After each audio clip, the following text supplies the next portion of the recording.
Felipe Bueno, você sabe que ontem foi dia de o presidente do Supremo Tribunal Federal tomar algumas medidas sobre a lei anticrime, especificamente sobre o juiz das garantias.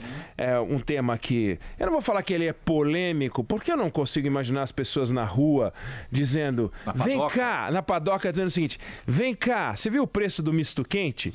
Eu não, mas e o juiz das garantias? Caraca, meu! Você fala assim, você viu que o Palmeiras dançou até na copinha? Não. E o juiz das garantias? Não acredito! No supermercado, né? O cara fala, você vai comprar filé mignon? Não, não tem opinião. Você acha que tá caro? Não, mas e o juiz das garantias? Juiz das garantias! Ninguém tem opinião sobre o juiz das garantias, né? Isso tem a menor importância. O juiz das garantias. Mas o fato é que a lei, o pacote anticrime, que o juiz Sérgio Moro, ministro Sérgio Moro, juiz Sérgio Moro, queria instituir para dar mais poder para os juízes, saiu do Congresso Nacional com menos poder para os juízes. Saiu um antipacote anticrime, embora tenha transformações importantes. Essa transformação pode ser útil para o processo, para o sistema de justiça brasileiro. Não vai transformar o cheiro da água, como não vai transformar o cheiro da água da SEDAI, você fazer uma mudançazinha aqui ou ali, é um problema estrutural o sistema de justiça brasileiro, mas cada pedrinha, cada tijolinho que se coloca ajuda. Então é bom, é saudável, é legal, mas não vai mudar nada, não podemos esperar que vai mudar tudo, não vai mudar, né? É diferente de algumas medidas econômicas, você resolve, por exemplo, mexer com o frete de um jeito irresponsável, você desarranja a economia nacional, você resolve mexer com o preço dos combustíveis ou com o preço da energia, basta ver o que fez a ex-presidente Dilma, afundou o Brasil, graças não, né? Em virtude de duas medidas irresponsáveis que ela tomou. O Brasil foi para a recessão.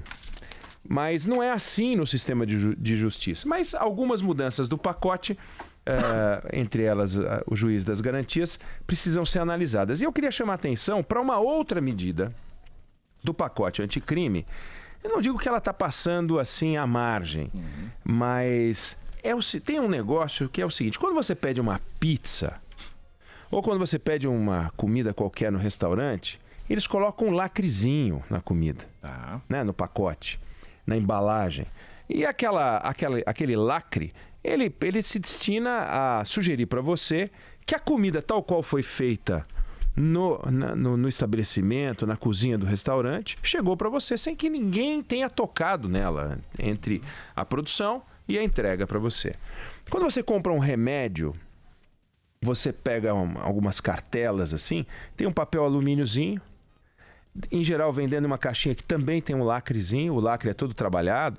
Alguns não têm a embalagem de alumínio, mas vem num potinho de plástico que tem uma tampinha de plástico e então vem uma rosquinha com o lacre e dentro de uma caixa. Então você tem sistemas de controle para você ter a certeza ou elementos de certeza de que aquele produto, de que aquele remédio ele é íntegro, ele realmente corresponde ao que foi feito na fábrica. No processo penal, tem algo muito semelhante. Você, por exemplo, tem um crime, né? E você acha no local do crime um corpo. Aquele corpo é transportado para um instituto médico legal. Lá eles extraem a bala, por exemplo, do corpo. Quando o procurador, promotor ou o advogado balança um saquinho dizendo esta bala ou este revólver foi o revólver que produziu o disparo que deu a bala que matou, tá? Você precisa ter certeza de que de fato isso é verdade. Então só é prova aquilo que depois de uma perícia, uma análise e tal, você consegue ter certeza de que aconteceu. Por exemplo, o presidente Jair Bolsonaro, quando era candidato, tomou uma facada. A gente tem que ter a certeza de que aquela faca foi a faca que produziu a facada.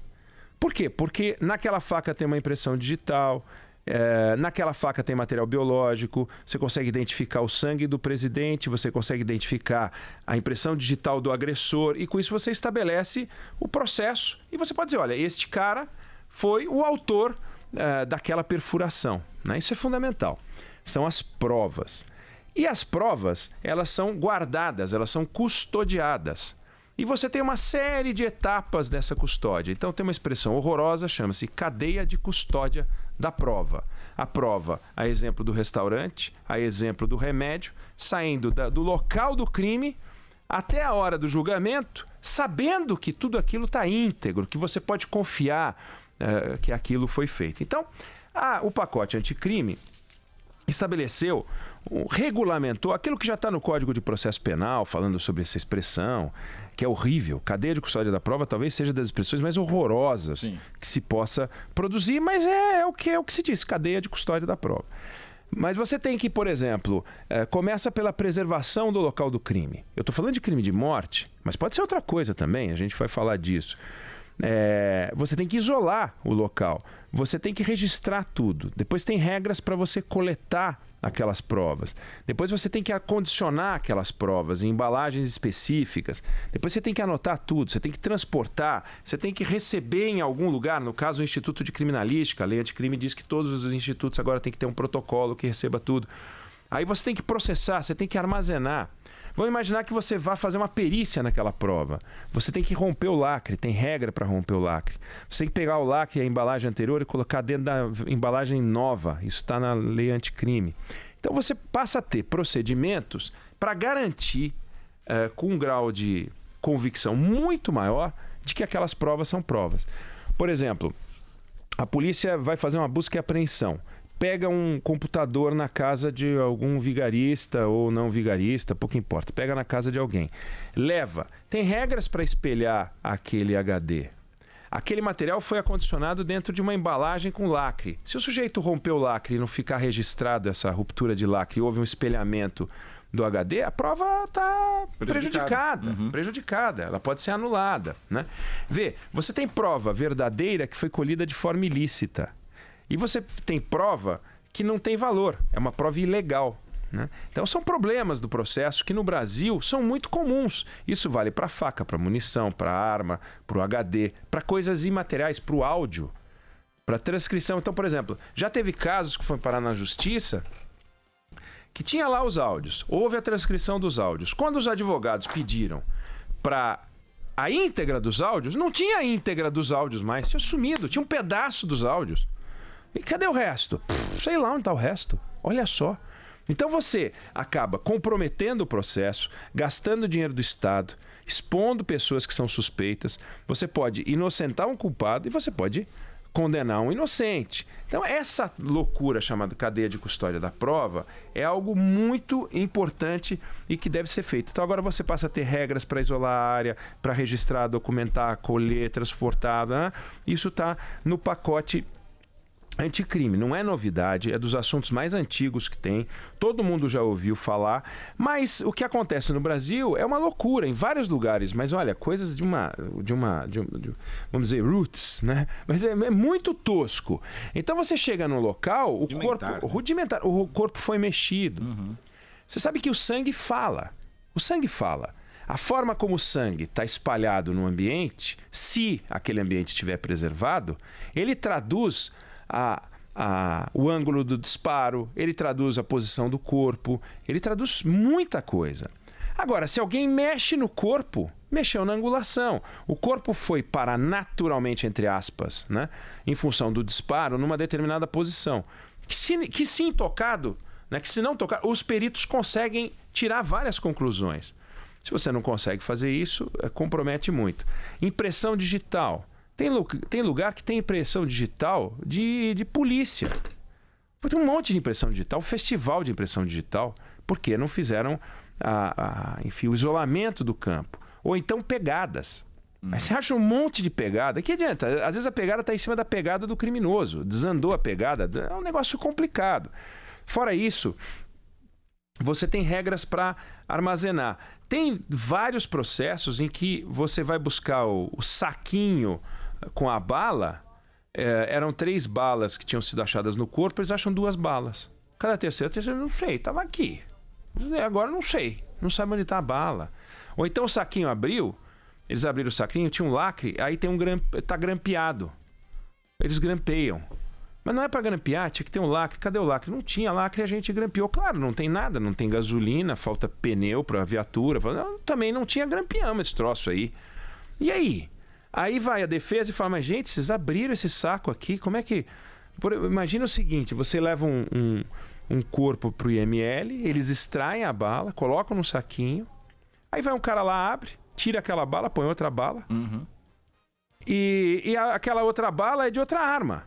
Pronto, acabou. Como é que você faz agora? E aí? A prova. Acabou a prova.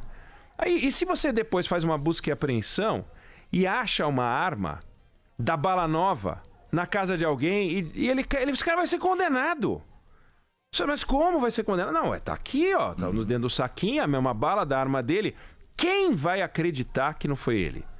Se você não tiver a certeza de que aquele saquinho está condicionado do jeito certo e você começar a ser rigoroso, esse saquinho foi aberto, não tem o registro, não tem a assinatura, não tem o lacre, não tem não sei o quê, você começa a brincar com as provas, que é uma coisa que, vamos combinar, tem vários casos no Brasil assim, né? De gente que foi condenada com prova tosca, mal colhida. Imagina isso com material biológico, mal acondicionado, e perde a prova. Perde o sangue, perde a saliva, perde o tecido, ou então o tecido exposto a uma temperatura inadequada, você perde a prova. Então você passa a ter regras um pouco mais rigorosas, estão previstas, isso, eu volto a dizer, isso é um assunto antigo, mas para as pessoas saberem que a tal lei 13.964, que é a lei do pacote anticrime, ela começa a estabelecer, neste caso, regras que o Estado vai ter que seguir, e que se o Estado não seguir, nós vamos ver sim um aumento de impunidade. É possível ter um aumento de impunidade em nome do devido processo. É melhor você ter um culpado livre do que deixar ao Deus dará o Estado fazer o que quiser, brincando com as provas e evidências. Nos casos mais graves e casos de homicídio, principalmente, que é um grande problema nacional, é o homicídio. A gente pode falar que é a corrupção, mas o grande problema nacional, a epidemia demonstrada, é de homicídio. Embora os dados tenham sido menores no ano passado que no ano anterior, o Brasil ainda é um destaque mundial no campo do homicídio. Se você consegue esclarecer 2%, 5% dos homicídios no Brasil, imagine quantos casos são deixados impunes com esse sistema, porque um advogado pode chegar e falar, mas essa prova tá bichada, e tá. E aí o camarada sai livre e ele pode ser o culpado. Grande chance dele ser o culpado. Não é que é grande chance dele ser inocente. Não é que o Estado brasileiro só persegue as pessoas que não cometeram os crimes. Não é verdade. Mas o fato é que as coisas são feitas de uma maneira no Brasil tão improvisada, mas em tudo, né? Na saúde, na educação, na infraestrutura. A gente vê. Toda hora a gente está falando de buraco de rua, toda hora a gente está falando de semáforo que apaga. A gente tem problemas de infraestrutura gravíssimos. Problemas no campo da saúde, problema de treinamento de pessoal. O único pedaço do Estado que funciona, e eu destaquei isso aqui na semana passada, é o Estado que vem te assaltar.